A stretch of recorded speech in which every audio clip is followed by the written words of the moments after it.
राधा मेरी स्वामिनी, मैं राधा को दास, जन्म जन्म मोहे दीजिए श्री वृंदावन वास।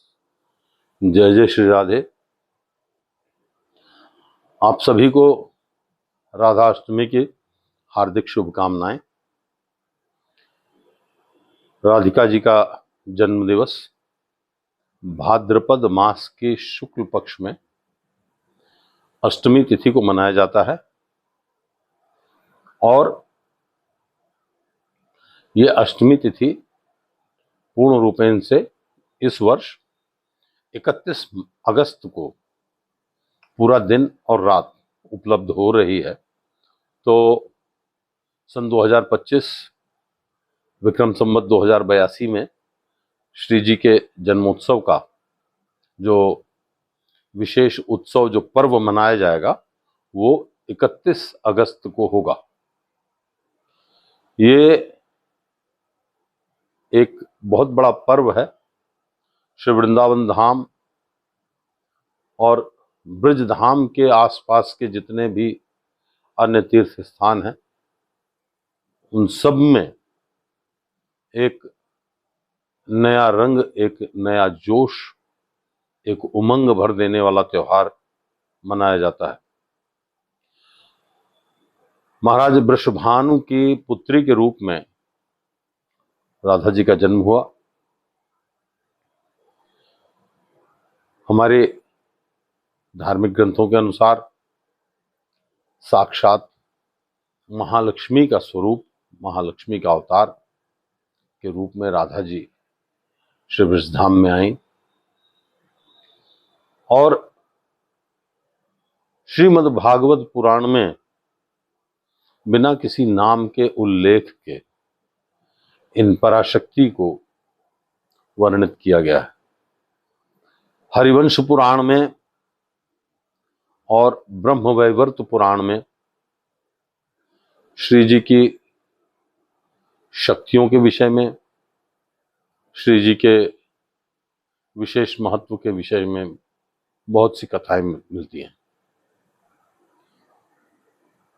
राधा जी भगवान श्री कृष्ण से 12 वर्ष बड़ी हैं और भगवान के इस धरती पर आने से पहले ही आकर के, उनके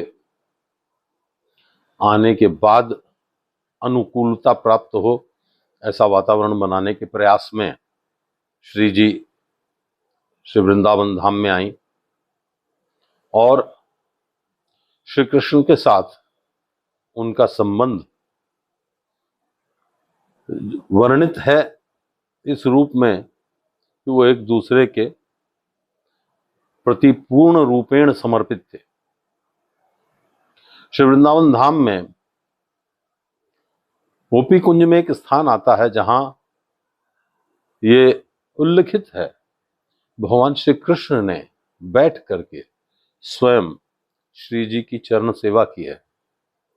जब महारास के समय नृत्य करते करते राधा जी थक गईं तो उनके चरण दबाए हैं पूरे जगत के पालनहार श्री कृष्ण ने।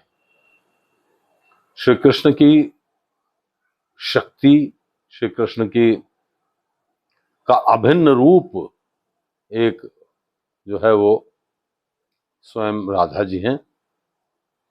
बहुत से लोगों के मन में इस तरह की शंकाएं हैं। कुछ लोग जो है संकोचवश कह नहीं पाते। कुछ लोग कहते हैं कि ये संबंध कैसा था जिसमें इनका कोई विवाह या कोई संबंध नहीं हुआ।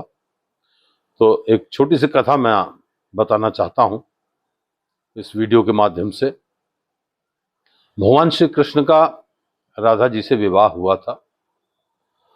बहुत छोटी अवस्था में भगवान श्री कृष्ण बाल रूप में अपने पिताजी नंद बाबा के साथ वन में गए थे। श्री वृंदावन धाम के आगे भांडीर वन में गोचारण कर रहे ग्वाल बाल को देखने के लिए नंद बाबा बालकृष्ण को अपने साथ लेकर के पहुंचे। एकाएक मौसम खराब होने लगा, अचानक आंधी चलने लगी और नंद बाबा चिंतित हो गए, विचलित हो गए कि अब बालकृष्ण को मैं किसे सौंपूं और कैसे देखरेख करूं, क्योंकि ग्वाल बाल जो है वो गायों को एकत्र कैसे कर पाएंगे। ऐसा सोच ही रहे थे, तब तक उनको सामने से प्रकाश पुंज श्री राधा जी आती हुई दिखाई पड़ी। उन्हें देखकर नंद बाबा हर्षित हुए। उन्होंने कहा, बेटा इन्हें कृष्ण को ले जा करके यशोदा को दे देंगी। राधा जी ने सहर्ष स्वीकार किया। बोले, अवश्य, आप निश्चिंत होकर अपना काम देखें। वहां से लेकर के जैसे ही थोड़ा आगे बढ़ी तो वहां एक प्रकाश पुंज उत्पन्न हुआ। पूरी सृष्टि के रचयिता भगवान ब्रह्मा वहां स्वयं अवतरित हुए और भगवान कृष्ण को प्रणाम करके, राधा जी को प्रणाम करके सामने बैठ गए, स्तुति करने लगे और उन्होंने निवेदन किया। ब्रह्मा जी ने एक निवेदन किया कि प्रभु, मेरी एक इच्छा है, मैं आपका श्री जी से विवाह करवाऊं। तो एक ब्राह्मणोचित कर्म करते हुए, एक ब्राह्मण की तरह से ब्रह्मा जी ने स्वयं अपने हाथों से वेदिका का निर्माण किया, अग्नि प्रज्वलित की और भगवान श्री कृष्ण और राधा जी का विवाह मंत्रोच्चार के साथ विवाह वहां पे किया। प्रतिपादित करने के बाद माल्यार्पण एक दूसरे को करवाया, गंधर्व विवाह के रीति रिवाज से विवाह हुआ। उसके बाद राधा जी, श्री जी और फिर भगवान बाल रूप हो गए और श्री जी उनको लेकर के और माता के पास पहुंच गई। जाकर के माता को उन्होंने सौंप दिया। तो ये कथा बहुत जो है वो अच्छी लगती है, बहुत सुंदर कथा है। और भांडीर वन में यदि आप जाएं तो वहां पर एक वट वृक्ष है, जो ये विश्वास है कि उस युग से, द्वापर युग से, उस समय से अभी तक वहां पर है जहां भगवान श्री कृष्ण का राधा जी से विवाह हुआ था। पास में ही एक अति प्राचीन कूप है जिसको देख करके आज तक कभी उसकी कोई समय सीमा निर्धारित नहीं कर सका।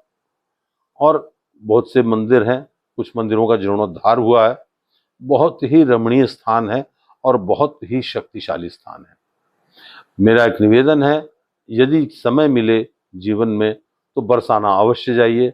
बरसाना में जब श्री जी के मंदिर में पहुंचेंगे तो एक आनंद की अनुभूति होगी, एक आनंदातिरेक होगा और वहां पे श्री जी के दर्शन होंगे। जय जय श्री राधे।